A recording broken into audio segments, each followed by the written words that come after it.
Efésios capítulo 1. Vamos ler dos versículos de 1 a 14. Efésios 1, de 1 a 14.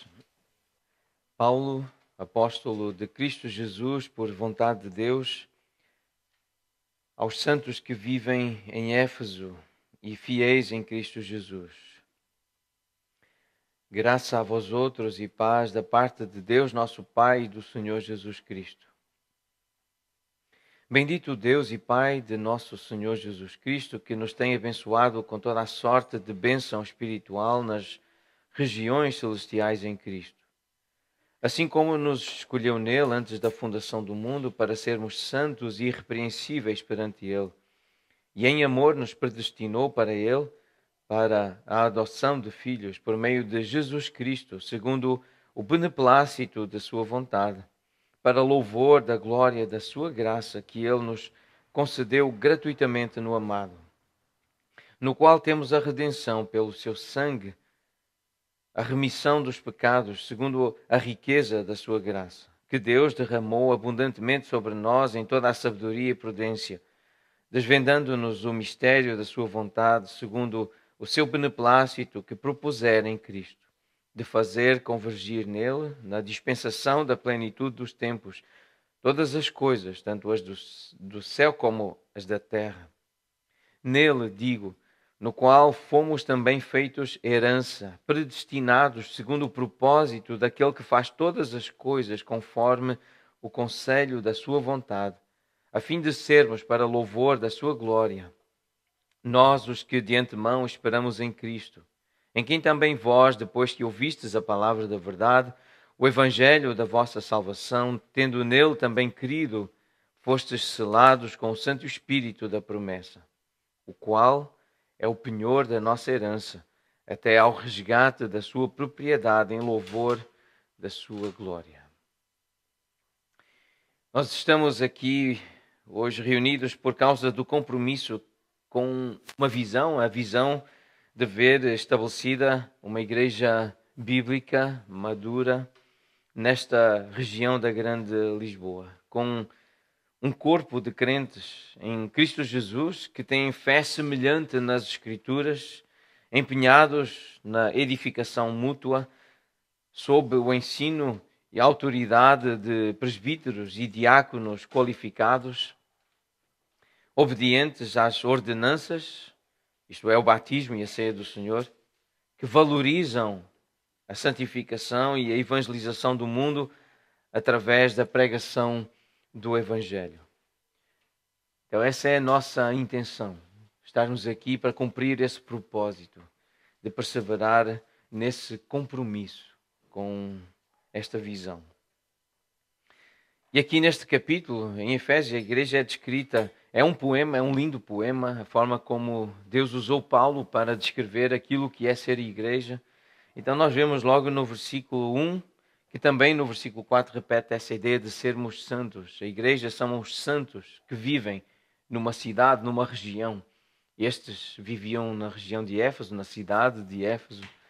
Mas é uma carta, como nós a lemos, dirigida à igreja que se reúne em outras regiões, em outras localidades. Nós reunimos-nos aqui nesta região de Lisboa, nós estamos em Portugal, é uma carta dirigida a todas as pessoas que creem em Jesus. E nós que cremos em Jesus recebemos esta carta como dirigida a nós e como santos que vivem nesta região, fiéis em Cristo Jesus. E nós já vamos ver também o significado que esta palavra costuma ter no Novo Testamento, ser fiel, mas alguém que crê em Jesus. No versículo 3, a igreja é descrita como aqueles que são abençoados com toda a sorte de bênção espiritual nas regiões celestiais em Cristo. Isto é ser igreja. No versículo 4, descreve a igreja como tendo sido escolhidos em Cristo. Nos escolheu nele.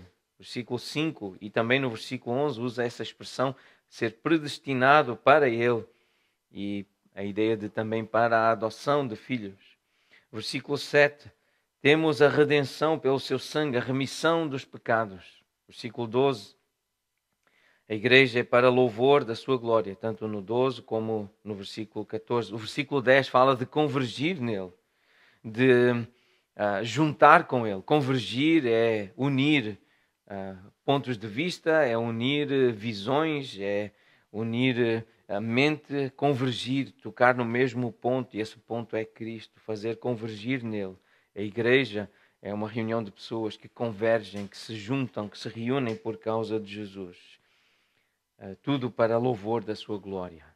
É Jesus que deve ser honrado e glorificado na igreja. Isto é ser igreja, é para louvor da sua glória. O versículo 13, depois que ouvimos a palavra da verdade, o evangelho da salvação, tendo nele também crido, fomos selados com o Espírito Santo, ou com o Santo Espírito. A promessa e ser igreja é isto, é o resultado de ouvir e crer o evangelho. E há então a criação, o nascimento espiritual, esse selo do Espírito Santo. E esta é uma forma de descrever como é que a igreja é formada. É ouvindo, crendo no Evangelho. E o versículo 14 fala da herança, da propriedade de Jesus e que a igreja é. E também aponta, de certa forma, para o futuro da igreja. Esse resgate da igreja. A igreja ser resgatada para estar com Jesus. Porque é propriedade dele. É povo de Deus. Então, ser igreja, como nós vemos no versículo 1, é ser santo. E a palavra santo, essa ideia de santidade da igreja, ela é santa porque ela é templo do Espírito de Cristo, do Espírito Santo. E está concentrada em Cristo como esse servo, o sacerdote, o santo servo. É uma imagem que vem do Antigo Testamento, vem da ideia do tabernáculo, do templo, o lugar da adoração.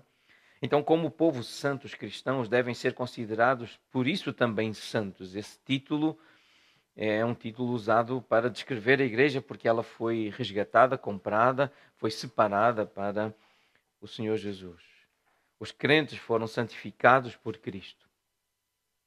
Isso está em 1 Coríntios 1. É assim que Paulo se dirige à igreja, os santificados por Cristo. A santidade dá-se pelo chamamento da graça em Cristo e não pela origem da pessoa.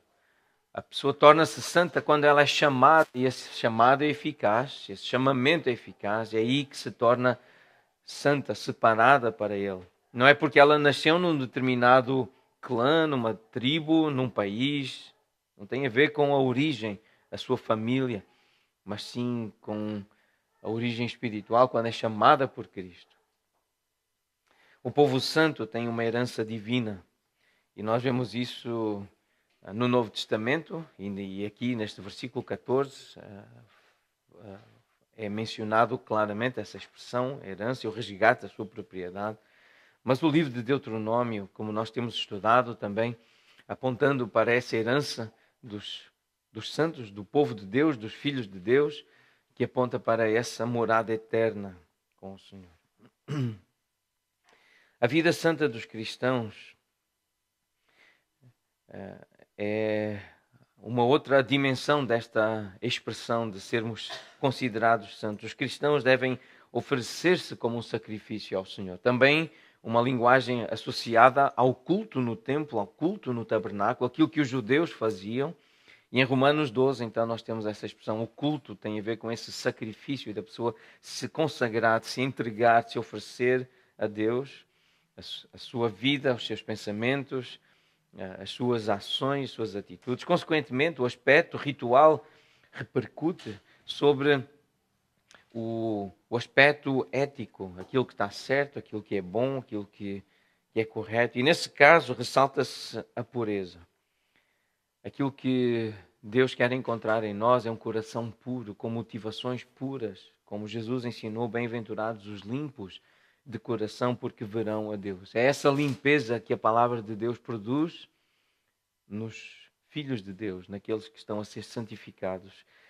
Isso está relacionado com as nossas atitudes, com os nossos pensamentos, os nossos desejos. A ajuda que um cristão deve prestar a outro é a expressão dessa pureza. Ser servos uns dos outros pelo amor de nós nos estimularmos uns aos outros a crescer em santidade, a nos apartarmos do que é mau. É essa purificação que está em vista aqui também nesta expressão de sermos santos. que vivem nesta região. E é interessante que Paulo, em Romanos 15, no versículo 25, quando ele anuncia a sua viagem, ele diz: eu estou de partida para Jerusalém. Ele diz: eu estou a ir para servir os santos. Eu vou a serviço dos santos. Eu quero ir lá para edificar a fé deles e para contribuir para a purificação deles, para a santificação deles. Uma expressão no Novo Testamento que apresenta esta condição é o ósculo, o cumprimento que deve ser santo, o ósculo santo, que traz esta ideia de que estamos a ser santificados e os nossos contactos também devem ser santificados, purificados. Deve haver um cumprimento que transmita afeto, mas de uma forma pura e santa. O ósculo santo é uma expressão bíblica que procura transmitir essa condição de sermos santos, chamados, separados para o Senhor. Os que são santificados em Cristo santificam os seus círculos familiares. Eles influenciam aquelas pessoas com quem convivem. Isso está em 1 Coríntios, capítulo 7.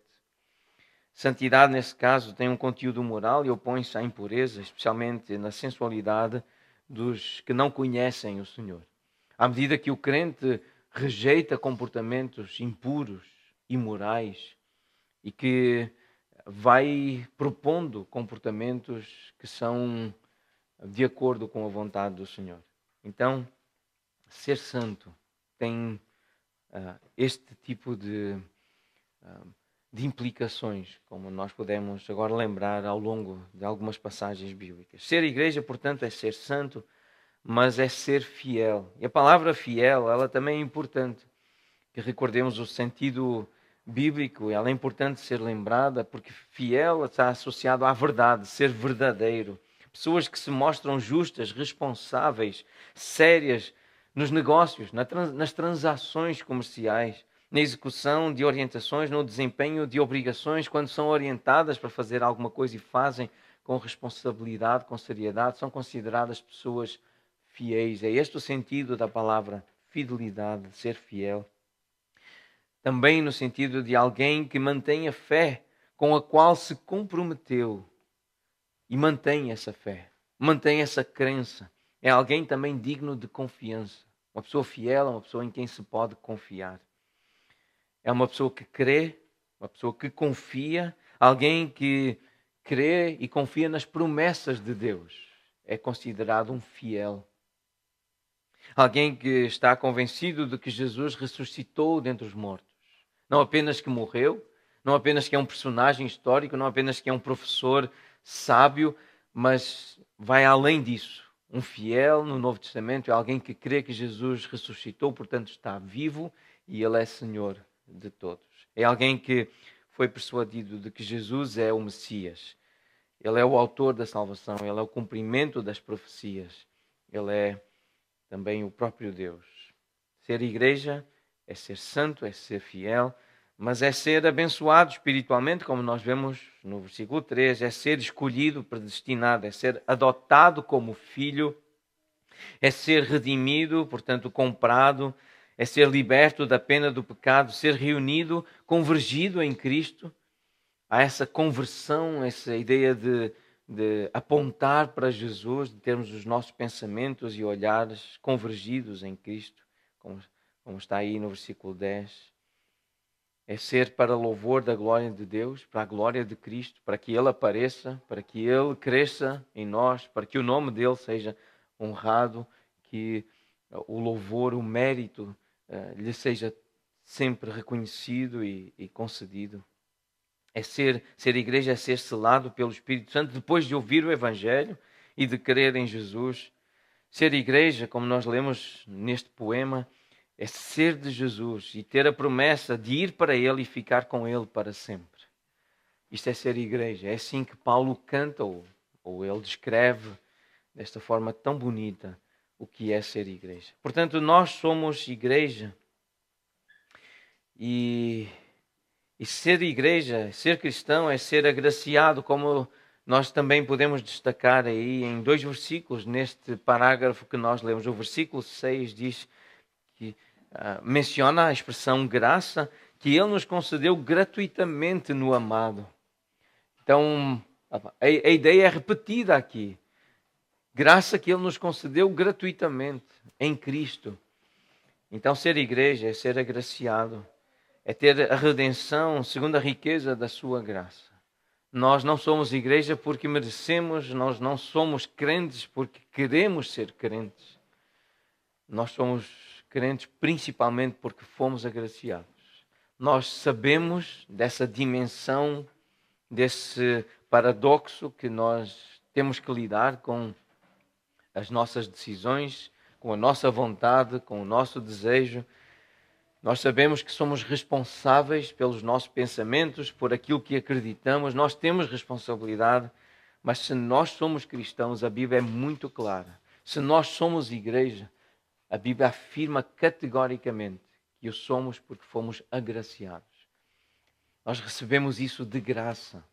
Estar num contexto como este é favor de Deus.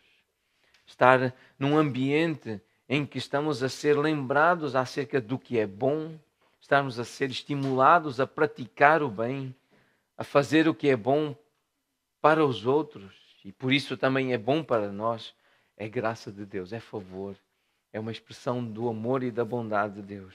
E isso fica muito claro nesta parte inicial de Efésios.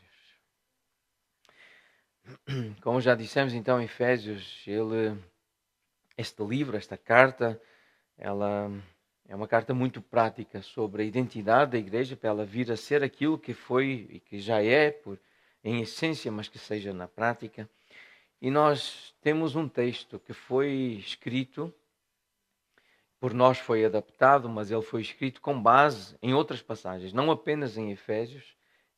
Claro que cita a carta aos Efésios, mas o texto que nós usamos para descrever aquilo que somos como igreja, aquilo que nos comprometemos a realizar, a fazer, que nós demos o título de aliança, esse pacto, esse compromisso que nós temos uns com os outros, nós vamos analisá-lo hoje com mais pormenor, com mais detalhe, especialmente prestando atenção aos versículos, aos textos bíblicos que dão fundamento às afirmações que estão no nosso texto, aliança. Há pessoas que se aproximaram recentemente da nossa igreja, que querem fazer parte da nossa igreja, e este é um dos textos, um dos documentos que nós lemos com atenção sempre que alguém tem essa decisão, toma essa decisão de se tornar parte da nossa igreja. E é sempre uma oportunidade para que aqueles que já fizeram o compromisso e que já estão reunidos, que já fazem parte desta convergência, desta reunião, desta comunidade, recordar aquilo que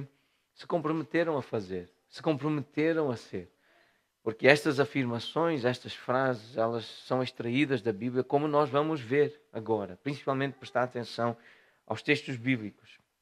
Então, a nossa aliança, aquele texto que nós lemos nas nossas reuniões, em que há a integração de novos membros, em que há preparação também para a integração da membresia, começa com esta expressão: tendo sido como cremos, trazidos pela graça divina ao arrependimento e à fé no Senhor Jesus Cristo.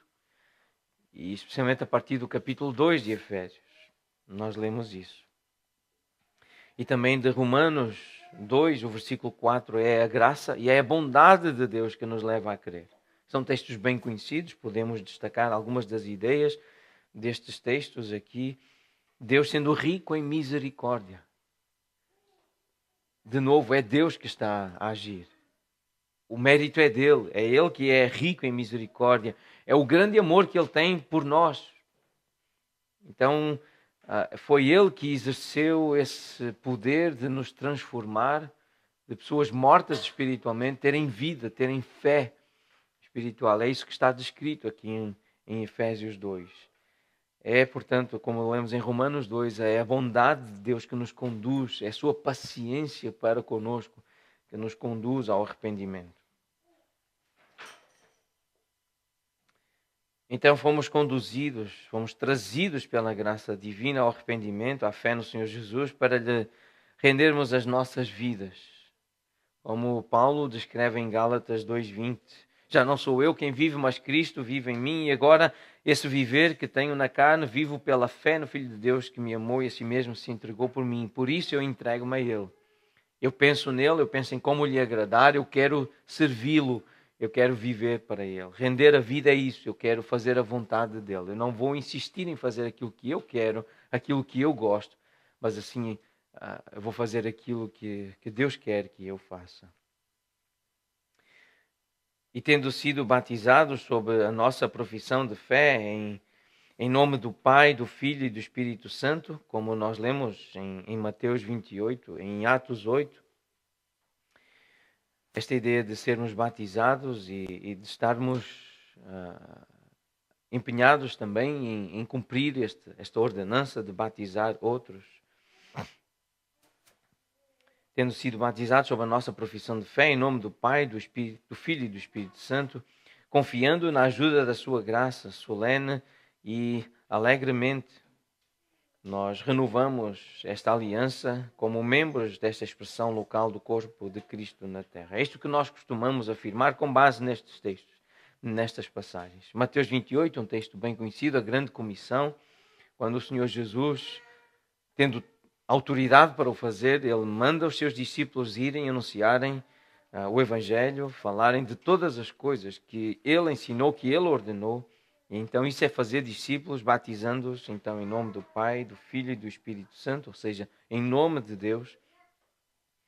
E foi isso que os discípulos começaram a fazer. Temos aí o exemplo de Filipe, quando depois de explicar o Evangelho, explicar as notícias acerca de Jesus, ao eunuco o batizou. Isto nós fazemos pela graça, que é uma expressão, portanto, da graça de Deus. Como está aí em 1 Coríntios 15:10, talvez um dos textos mais esclarecedores acerca da ação da graça de Deus, que envolve um esforço que os crentes fazem. Então, neste versículo, 1 Coríntios 15:10, quando Paulo diz: pela graça de Deus eu sou o que sou e a sua graça me foi concedida e não se tornou vã. Quando a graça é recebida e é entendida, o tipo de ação que ela produz é que a pessoa agraciada, ela quer trabalhar, ela quer fazer a vontade de Deus. E no caso, a principal missão é fazer discípulos. É ensinar o que Jesus ordenou. Mas é a graça de Deus que capacita. E quando somos agraciados, quando dependemos de Jesus, nós conseguimos transmitir o Evangelho e fazer seguidores de Jesus. É quando a graça nos alcança. Então, é com este propósito de sermos igreja, essa igreja que se reúne, aqueles que são santificados, chamados para serem de Jesus, para serem santos. E a igreja tem várias expressões locais, ela está espalhada na terra, e 1 Coríntios 16 fala da igreja, portanto, lá na Ásia, mas a igreja também em Corinto, a igreja em Éfeso, a igreja na casa das pessoas, porque a reunião das pessoas é que é a igreja. E temos então esse texto que dá fundamento para essa expressão que nós lemos aí, a igreja local, o corpo de Cristo na terra. E o Novo Testamento explica como é que o corpo de Cristo pode ser visto na terra. Então estes são alguns exemplos. Nas regiões da Ásia, na casa de alguém, e aqui estamos neste espaço, nestas instalações. Mas somos igreja, nós estamos aqui reunidos em nome de Jesus. Outra frase que nós costumamos ler na nossa aliança, nós afirmamos, nós declaramos que trabalharemos e oraremos pela unidade do Espírito no vínculo da paz. Baseado em Efésios 4, versículo 3, que diz que nos devemos esforçar diligentemente. É um trabalho sério, árduo, dedicado por preservar a unidade do Espírito no vínculo da paz. O outro texto é Filipenses 1:27, diz: vivei de modo digno do Evangelho. E aqui fala da luta pela fé, lutar pela fé.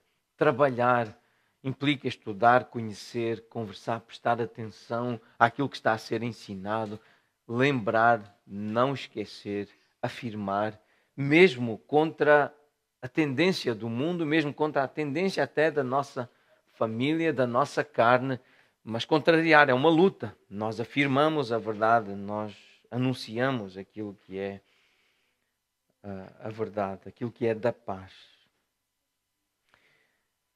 Outra afirmação que fazemos: caminharemos juntos em amor fraternal, baseado em Romanos 12:10, em 1 de Pedro 1:22. Tal como caminham os membros de uma igreja cristã, exercitaremos um cuidado afetuoso e atento uns pelos outros e fielmente nos aconselharemos biblicamente uns aos outros, conforme exijam as ocasiões.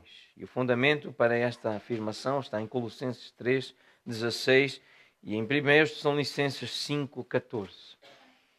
Então esta ideia de nós nos amarmos, ou seja, de sermos bondosos e pacientes uns com os outros, de querermos o bem, o crescimento, querermos o melhor para o outro, baseado em Romanos 12, um mandamento apostólico, em 1 de Pedro 1. E o aconselhamento, baseado em Colossenses 3, que nós devemos ter a palavra em nós. Para ela habitar ricamente em nós, nós temos que nos encher dela. Temos que a ler com atenção, temos que meditar na palavra, sublinhar, reescrever, copiar, ouvir, cantar a palavra, para que ela fique em nós, que ela nos encha e que saia da nossa boca, saia do nosso coração. E assim traga edificação, que transmita graça, que abençoe aqueles que nos ouvirem falar. Então, é parte do ministério da igreja termos, como está em 1 Tessalonicenses 5, este compromisso de nos exortarmos, de nos consolarmos, de nos estimularmos uns aos outros. Se há pessoas desanimadas, se há pessoas insubmissas, se há pessoas fracas no nosso meio, o nosso papel é falar a palavra, aconselhar a Bíblia. É isso que nós devemos fazer. Outra frase importante, na sequência: não abandonaremos as reuniões da nossa Assembleia.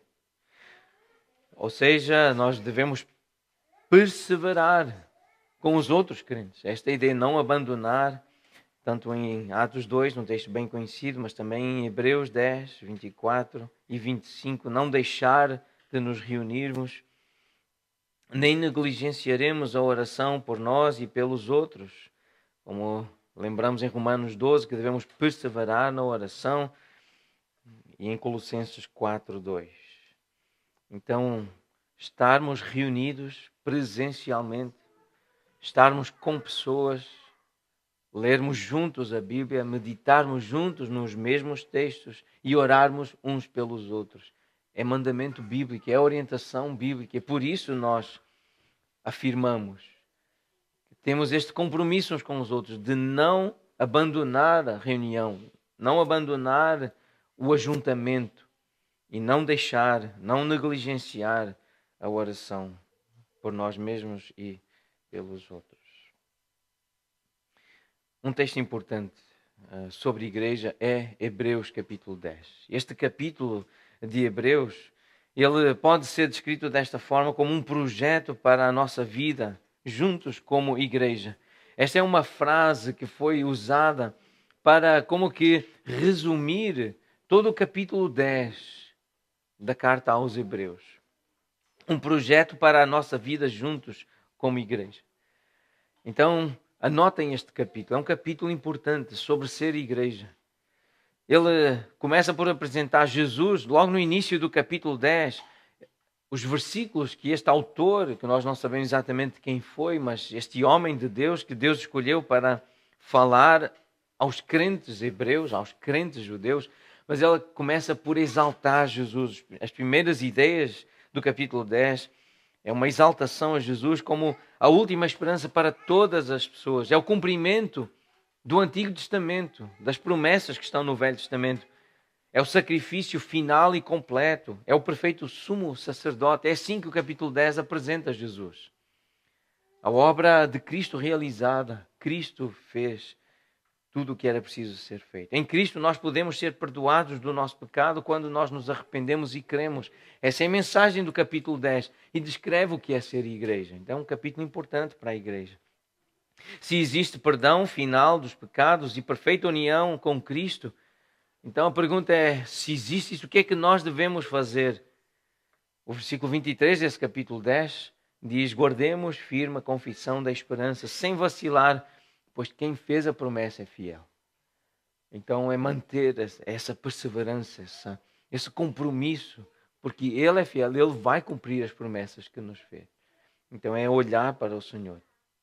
Nós devemos perseverar então até ao fim, mas como fazemos isso? Uma pergunta que é feita à luz de Hebreus 10, e eu vou reler, agora numa outra versão, os versículos 24 e 25 desse capítulo. Uma outra tradução diz: pensemos em como motivar uns aos outros na prática do amor e das boas obras.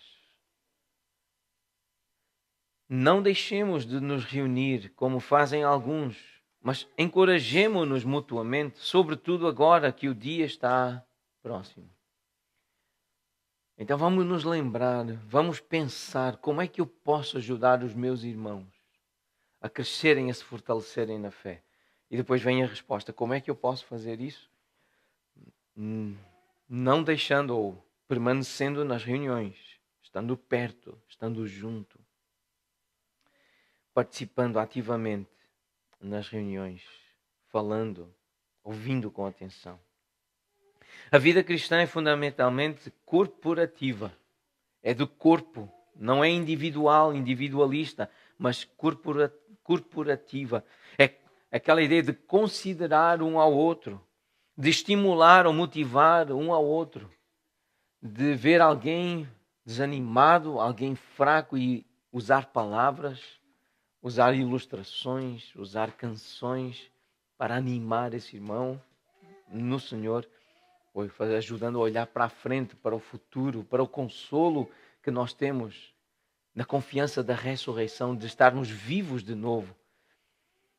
Mesmo aqueles que já partiram e que partiram em Cristo, com fé em Jesus, ressuscitarem para estarem com Jesus.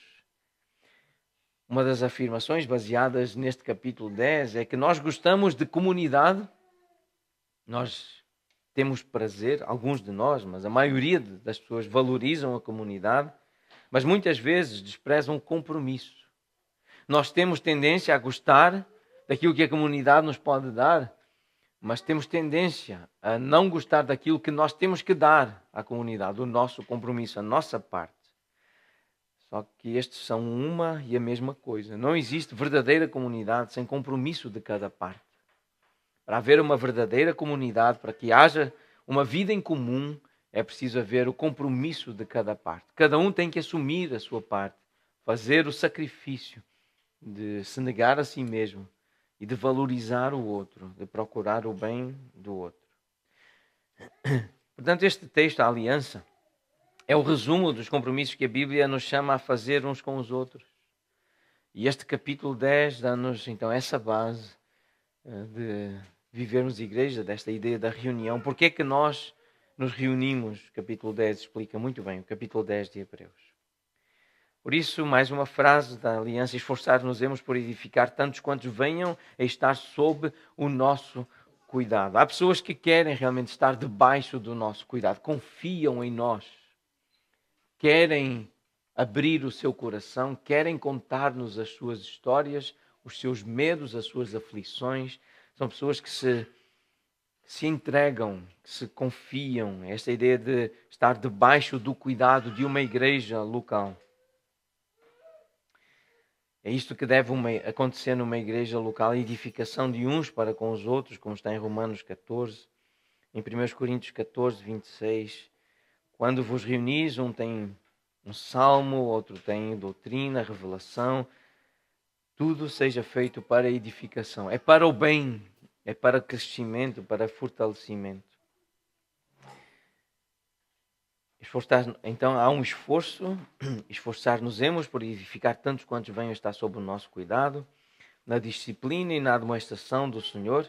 Esta ideia de disciplina vem de Efésios 4, a ideia de termos um Pai que está a agir a nosso favor, um Pai que nos ama, um irmão mais velho, Jesus Cristo, que é assim que Ele se apresenta, que nos ama e por isso corrige, repreende, disciplina. E a igreja faz isso porque busca a salvação, daqueles que estão perdidos. E se são parentes, se são amigos, e queremos que todos cheguem ao conhecimento de Jesus. E uma das formas é através de um exemplo puro e amoroso. É a nossa forma de proceder, como somos orientados em 1 Coríntios 7, o convívio das pessoas, crentes com as pessoas incrédulas. O crente pode ser usado por Deus, deve desejar isso com a sua vida, com o seu exemplo amoroso e puro, buscar a salvação, levar a pessoa a encontrar o Salvador, a ter um encontro com Jesus. Isso está em 1 Coríntios 7 e também em 1 Pedro 3. O exemplo da mulher, da esposa, que com a sua conduta, com a sua postura, pode ajudar o marido a chegar à fé, a ser ganho, a ser salvo para Jesus, pela sua conduta. Então estas afirmações estão baseadas nas Escrituras.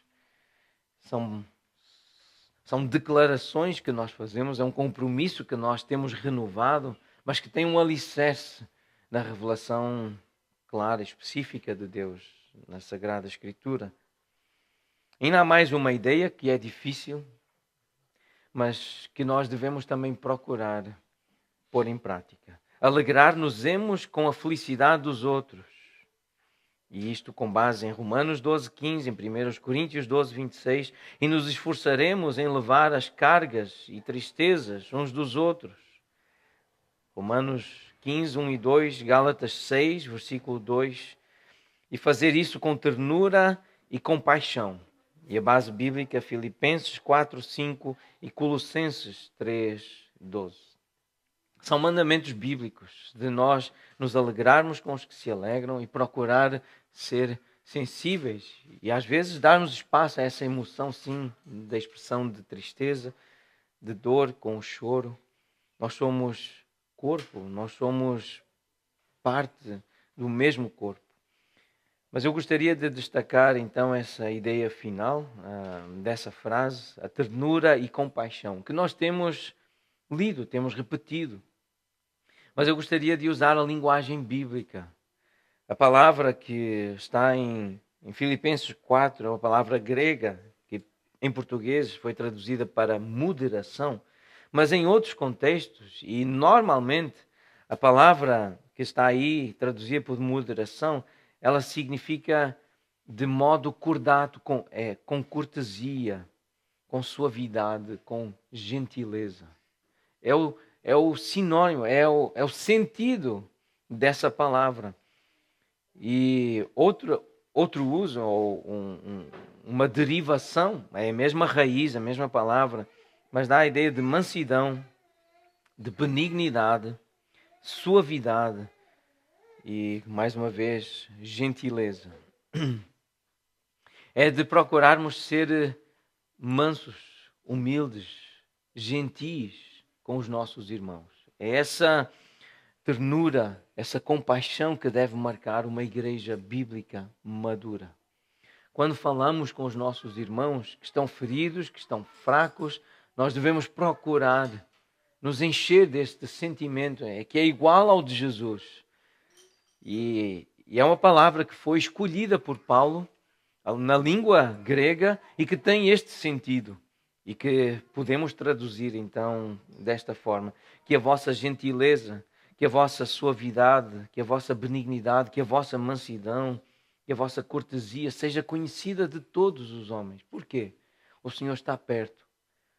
Ele vai voltar, Ele vai pedir contas, é nesse sentido, mas o Senhor está perto, Ele está em vós. É Ele que vos capacita a serem assim, ternos, gentis, mansos uns com os outros. Revesti-vos, pois, como eleitos de Deus, santos e amados, de ternos afetos de misericórdia, como lemos em Colossenses 3:12. Revesti-vos de bondade, de humildade, de mansidão, de longanimidade. A igreja deve ser caracterizada por esta atmosfera, por este clima. É um mandamento. É assim que nós devemos falar e agir entre nós. Buscaremos, com a ajuda divina, viver cuidadosamente no mundo, renunciando a impiedade e as paixões mundanas. Segundo aos Coríntios 7, versículo 1, Tito 2, 11 e 12. Lembrando que assim como fomos voluntariamente sepultados, mediante o batismo e simbolicamente levantados da sepultura, temos agora em nós a especial obrigação de viver uma vida nova e santa. Romanos 6, 4 e Colossenses 2, 12 e 13. Então essa pureza que é devida ao crente, que se espera que o crente, quem é a igreja, mostre que viva, segundo os Coríntios 7, rejeitando então essas coisas que o mundo nos oferece, que nos vende, que nos força a acreditar e a comprar e a praticar. Nós devemos rejeitar essas coisas, porque nós que acreditamos em Jesus, nós que nos identificamos com Jesus voluntariamente, ou seja, é nossa vontade, sacrificar a carne, sacrificar essas coisas do mundo e viver para Jesus, viver para lhe agradar. Essa é a ideia de Romanos 6 e de Colossenses 2. Esse é o símbolo do batismo. Essa é a mensagem que o batismo simboliza. Trabalharemos juntos para a continuidade de um ministério evangélico fiel desta igreja. Com base em 1 Timóteo 6, fala do combate, dessa luta, esse bom combate. Em Judas 3, fala dessa diligência, da batalha diligente pela fé. Então há um trabalho que deve ser feito de forma contínua, um trabalho para defender o ministério evangélico da igreja local, bem como sustentaremos a adoração, as ordenanças, a disciplina e as suas doutrinas. Em Romanos 15, 27, esta ideia de ser participante dos valores espirituais, de servir com bens materiais, de dar ofertas, como lemos também em 1 Coríntios 15, 58, de trabalhar na obra do Senhor, de dedicar as nossas vidas, de dedicar a nossa atenção, a nossa capacidade de trabalho para a obra do Senhor. Isso espera-se, que haja um trabalho sério de cada membro, de cada cristão. E uma das evidências é o bolso, é o dinheiro, contribuir financeiramente. E nós afirmamos isso também como igreja, baseado nas Escrituras, que contribuiremos alegre e regularmente para o sustento do ministério, para as despesas da igreja, o socorro aos pobres e a divulgação do Evangelho por todas as nações. Então, é um compromisso baseado nestes textos, 1 Coríntios 9, 11, em 2 Coríntios 9, 7. Se nos semeiam coisas espirituais, espera-se que nós também apresentemos bens materiais. É esperado de cada crente que ele contribua segundo um propósito que coloca no seu coração. Porque aprendeu com o Senhor, aprendeu com Jesus que deve contribuir financeiramente, com bens materiais para a obra local. Porque a igreja tem despesas, sim. A reunião da igreja implica em despesas. Despesas com renda, com equipamento, para termos cadeiras, termos som, termos projetores, com luz, com o serviço de internet, para servir mais pessoas. Há despesas. E quem usufrui de um serviço como esse que a igreja presta, deve, que é um serviço espiritual, é o ensino, é o acompanhamento, é a intercessão, deve ter essa resposta. É uma obrigação do crente, de quem crê, participar financeiramente dessas despesas. Quando mudarmos de cidade ou país, tão logo quanto possível, nos uniremos a outra igreja, na qual possamos cumprir o espírito desta aliança e os princípios da palavra de Deus. Já vimos, Hebreus 10, essa importância da reunião, não deixar de se reunir. Em Atos 9, 26, diz que tendo chegado a Jerusalém, procurou juntar-se com os discípulos. Esta ideia de quando alguém chega, e foi, seja Paulo, seja Pedro, seja João, e nas suas cartas eles recomendam, como nós já vamos ver também algumas cartas de recomendação que são mencionadas em 2 Coríntios 3 e a recomendação que Paulo faz acerca creio que de Epafrodito, em Filipenses 2, recebei-o, porque quando ele chegar à vossa cidade, ele vai querer estar convosco, porque são crentes. E um crente, quando chega a um outro país, a uma outra cidade, se é verdadeiramente crente, nascido de novo, vai querer encontrar irmãos, vai querer encontrar um corpo para expressar a sua fé. A fé que é corporativa, a fé cristã que é comunitária. Então, esta importância. E assim que tiver que mudar, seja por trabalho, seja por saúde, por educação, por causa da escola, mas assim que mudar, a primeira coisa que um crente faz é procurar outros crentes. É isso que nós esperamos. Que todos os membros entendam, porque é isso que Deus espera que nós entendamos. Isso é bíblico. É isso que a Bíblia ensina, isso que a Bíblia ordena, orienta, exemplifica. Que nós não deixemos de nos reunir. E isto só é possível com a graça do Senhor. Começamos com essa menção à graça do Senhor e o texto termina com essa menção. Que a graça do Senhor Jesus Cristo, o amor de Deus e a comunhão do Espírito Santo sejam com todos. Baseado em Efésios 6, é a forma como Paulo se despede dos irmãos nessa carta, que a graça seja com todos os que amam sinceramente o nosso Senhor Jesus Cristo. E essa bênção, chamada a bênção apostólica, essas palavras, estão em 2 Coríntios 13, 13. A forma dos cristãos se saudarem, se despedirem, o que de melhor podemos dizer a alguém, desejar a alguém, é que a graça do Senhor esteja com ele, com essa pessoa. Que a graça do Senhor seja abundante na vida. Que Deus seja presente, mostrando a sua misericórdia, a sua bondade. E que haja essa comunhão com o Senhor, com o Espírito Santo. Portanto, a nossa igreja ela é composta de pessoas ou por pessoas que entendem que Jesus Cristo é Deus. E por isso, Ele é o Senhor da igreja, é Ele que manda na igreja. É com Jesus e com o ensino dos apóstolos, os discípulos de Jesus, que nós queremos aprender a ser e a viver igreja. É por isso que a nossa igreja tem um grande compromisso com a Bíblia Sagrada. Nós reunimos-nos especialmente para estudar a Bíblia, para cantar hinos e cânticos espirituais baseados na Bíblia, para orarmos e para celebrarmos a ceia do Senhor como somos ensinados pela Bíblia. Queremos cuidar uns dos outros, orando e aconselhando-nos com base na revelação escrita de Deus. A nossa missão, tal como a de qualquer igreja bíblica, a nossa missão é fazer discípulos, batizando-os e ensinando-os a guardar todas as coisas que Jesus ordenou. E nós queremos fazer isto até que Ele venha ou até que Ele nos chame para si.